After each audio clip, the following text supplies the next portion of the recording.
Olá, meu nome é Priscila Praud, eu sou psicóloga, psiconauta e hoje eu vou falar sobre um dos assuntos mais pedidos aqui do canal, a hipótese do sino chapado. Que história é essa de que os nossos ancestrais hominídeos comiam cogumelos mágicos e que isso acabou acelerando o desenvolvimento do cérebro humano? Bom, hoje eu vou apresentar essa hipótese que foi proposta pelo Terence McKenna no livro O Alimento dos Deuses, que é um clássico da literatura psicodélica. Em primeiro lugar, é importante entender o que motivou McKenna a elaborar essa hipótese. Existe um fato curioso que já há muito tempo chama a atenção dos cientistas. Como vocês podem ver nesse gráfico, o cérebro humano se desenvolveu com uma rapidez extraordinária, chamada por alguns estudiosos como talvez o avanço mais rápido registrado para qualquer órgão complexo em toda a história da vida. No intervalo de apenas 3 milhões de anos, o que é bem curto evolutivamente falando, o cérebro humano triplicou de tamanho. Essas mudanças no tamanho do cérebro foram acompanhadas também de mudanças notáveis na organização social dos hominídeos, já que ao longo desse tempo nossos ancestrais passaram a desenvolver também o uso de ferramentas do fogo e da linguagem, que possibilitou também o desenvolvimento das culturas. Uma taxa tão notável de mudança evolucionária no principal órgão de uma espécie implica a presença de pressões seletivas extraordinárias. Acontece que até hoje não existem evidências sobre o que seria esse elo perdido que explicaria essa evolução tão acelerada, e foi justamente para tentar explicar esse fator que o Terence McKenna propôs sua hipótese. É sempre importante lembrar que hipótese é um raciocínio que, apesar de poder ser muito bem construído, ainda não foi colocado à prova para ser confirmado ou descartado. O McKenna defendeu suas ideias com base em imagens arqueológicas e registros históricos, mas ainda não existe nenhum fato arqueológico sobre esse elo perdido que confirme essa hipótese completamente. Então, para início de conversa, vamos começar falando sobre dietas.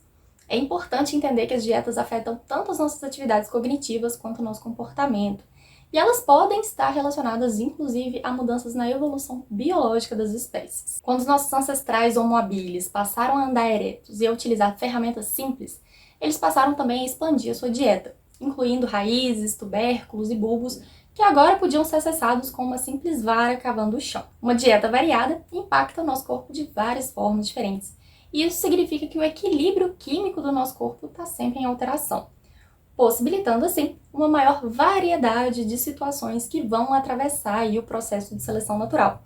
É por isso que se diz que uma dieta variada faz crescer também as influências mutagênicas, o que pode ocasionar, por exemplo, em mudanças aceleradas na organização neural, nos estados de consciência e no comportamento. Para isso ficar mais claro, o McKenna cita o exemplo da batata doce do gênero Dioscorea. Apesar de muitas espécies de batatas doces serem uma fonte de alimento confiável e nutritiva, outras contêm compostos que interferem na ovulação, tanto que acabaram se tornando uma matéria-prima para pílulas anticoncepcionais. E ele destaca, com razão, que algo próximo do caos genético cairia sobre uma população de primatas que passasse a se alimentar dessas espécies.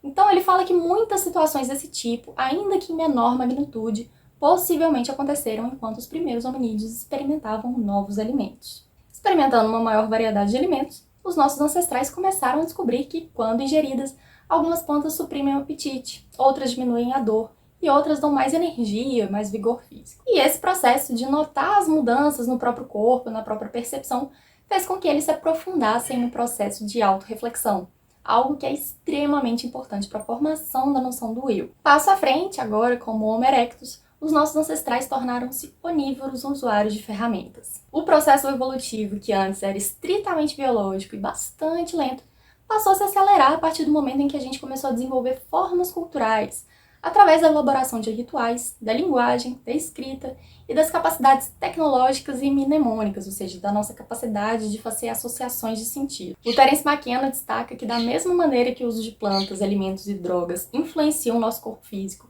e as funções como expressão de fertilidade, de potência sexual, grau de acuidade visual, de sensibilidade a sons, etc., elas também influenciam no comportamento individual e cultural, já que, por exemplo, comer alguns alimentos nos deixa mais eufóricos ou mais alertas, outros nos deixam mais sonolentos. Então, dependendo do que a gente come, a gente pode ficar mais inquieto, mais excitado, mais deprimido. E ele coloca também que a facilidade linguística e a sensibilidade a valores comunitários também pode ser influenciada por substâncias psicoativas, o que afeta o relacionamento entre os indivíduos e, em última instância, acaba afetando a própria cultura.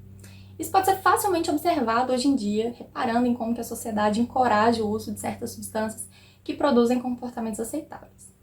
Não é à toa, por exemplo, que o café é uma das poucas drogas permitidas em ambientes de trabalho. O McKenna, então, propõe que o que pode ter atuado como catalisador do desenvolvimento do cérebro humano, especialmente do córtex cerebral, que está relacionado, com funções de linguagem, de raciocínio lógico, muito provavelmente seria um alimento. E ele defende que esse alimento pode ter sido um psicoativo. Ele não chutou isso do nada, existem algumas evidências arqueológicas nas quais ele se embasou para afirmar isso, e eu vou falar sobre elas um pouquinho mais para frente. No momento, vamos partir desse ponto. Se de fato um alimento psicoativo catalisou essa mudança, que alimento poderia ser esse? Em primeiro lugar, deveria ser um alimento presente no continente africano, já que há enormes evidências de que foi lá onde o gênero humano surgiu. Mais especificamente, a planta africana deveria ser nativa das pradarias, já que foi lá que os nossos ancestrais recém-onívoros aprenderam a se adaptar, a andar sobre duas pernas e a refinar os métodos de sinalização, ou seja, de proto-linguagens existentes. Esse alimento deveria também ser psicoativo no seu estado natural, ou seja, ele não deveria exigir qualquer preparo mais sofisticado, como misturas, cozimento, extração, já que essas habilidades são características de estados mais avançados da cultura, quando a nossa consciência humana e o uso da linguagem já estavam bem estabelecidos. Muito provavelmente, o consumo desse alimento deveria conferir benefícios imediatos e bastante perceptíveis para os indivíduos. E além disso, ele deveria estar também continuamente disponível, facilmente perceptível e em grande quantidade para uma população que na época era nômade. Bom, como existem poucas plantas psicodélicas no continente africano, não foi muito difícil fazer a eliminação aí dos candidatos a elo perdido. A iboga é uma planta cujo registro de uso ritualístico é bem mais recente,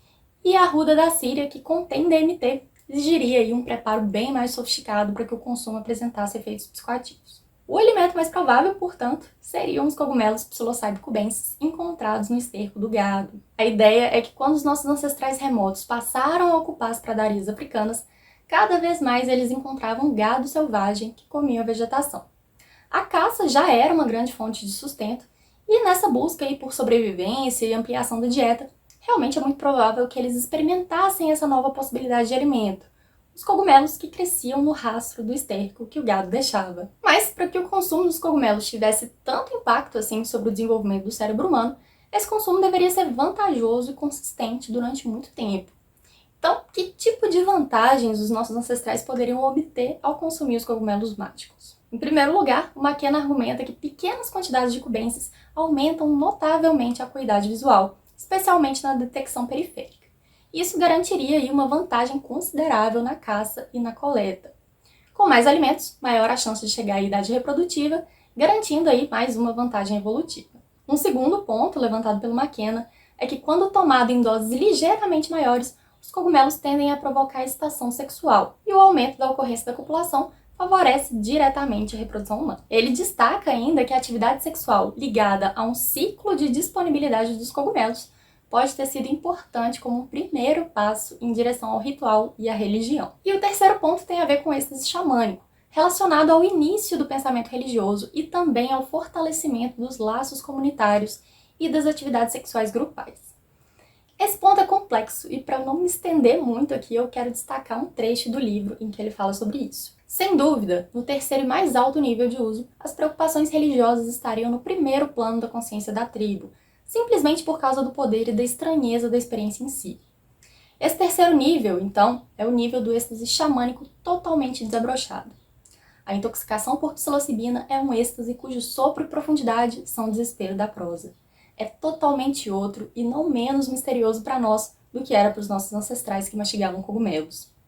A capacidade de dissolução de fronteiras do êxtase xamânico predispõe os grupos tribais usuários de alucinógenos aos laços comunitários e às atividades sexuais grupais, o que promove a mistura de genes, taxas maiores de nascimento e um senso comunitário de responsabilidade pela prole do grupo. Então, resumindo, o aumento da acuidade visual, da excitação sexual e o acesso a esse outro transcendente, esse êxtase xamânico, teriam levado a um maior sucesso na obtenção de comida, na capacidade de vigor sexual e também ao acesso a diferentes estados de consciência. Juntos, esses fatores garantiriam uma prole abundante e um forte senso comunitário. McKenna defende que essa inclusão dos cogumelos contendo psilocibina na dieta teria mudado os parâmetros do comportamento humano em favor dos padrões de atividades que promoviam maior uso de linguagem. O maior vocabulário levou também à expansão da capacidade de memória, e todos esses avanços contribuíram para a evolução não apenas genética, mas agora também cultural. O desenvolvimento da cognição humana permitiu que a gente passasse a administrar o que em outras espécies são comportamentos apenas geneticamente programados. Somente nós vivemos num ambiente condicionado não apenas pelas restrições biológicas e físicas às quais todas as espécies estão sujeitas, mas também pelos símbolos e pela linguagem. Nosso ambiente humano é condicionado pelo significado, e o significado está na mente coletiva do grupo. Tá bem, muito legal essa ideia, mas com base em que o McKenna propôs essa hipótese? Bom, ele se pautou em descobertas em um dos principais sítios arqueológicos do mundo, na região do platô de Tassili Nager, localizado no Saara, ao sul da Argélia. Lá foram encontradas pinturas rupestres que são os primeiros registros conhecidos de xamãs cercados por cogumelos e gado. A imagem mais conhecida do platô de Tassili é o xamã abelha, que tem cogumelos tanto em suas mãos quanto brotando de seu corpo.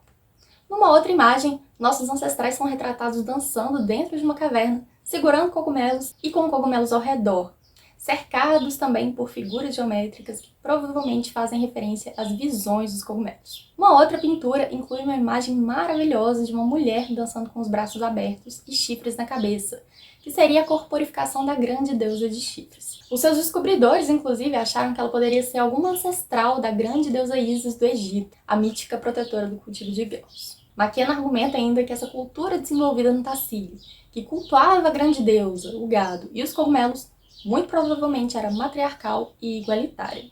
Na sociedade matriarcal, o cuidado com a prole e com os membros do grupo já é de grande centralidade, e um dos efeitos do uso ritualístico de cogumelos é justamente o de amplificar esse senso de conexão entre membros. Eu pretendo fazer um vídeo falando mais sobre isso, mas por hoje, resumindo a hipótese do cimo chapado, o que o McKenna afirma é que o surgimento da linguagem, das ideias religiosas complexas, pode ter ocorrido não muito longe de onde os primeiros hominídeos surgiram, nas pradarias e savanas da África tropical e subtropical, também ali cheias de gado e, portanto, de cogumelos. Ali, a cultura caçadora-coletora pouco a pouco foi dando lugar à domesticação dos animais e plantas. E nesse ambiente, os cogumelos contendo psilocibina eram encontrados, consumidos e adorados.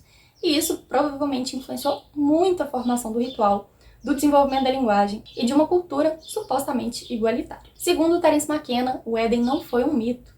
Para os povos pré-históricos do Alto Platô do Tassili Nager, o Éden era o lar. E a expulsão do Éden ocorreu quando houve mudanças climáticas que obrigaram os habitantes da região a migrarem para leste do Éden. Ele segue o livro, então, buscando os vestígios sobre como que essa migração teria acontecido e em quais culturas posteriores a gente pode perceber os rastros desses nossos ancestrais que adoravam os cogumelos, o gado e a grande deusa. Num próximo vídeo, que eu espero que não demore tanto, eu pretendo continuar essa história. Deixa aí nos comentários, inclusive, se você quer que eu continue essa história, se você gosta desse tipo de conteúdo.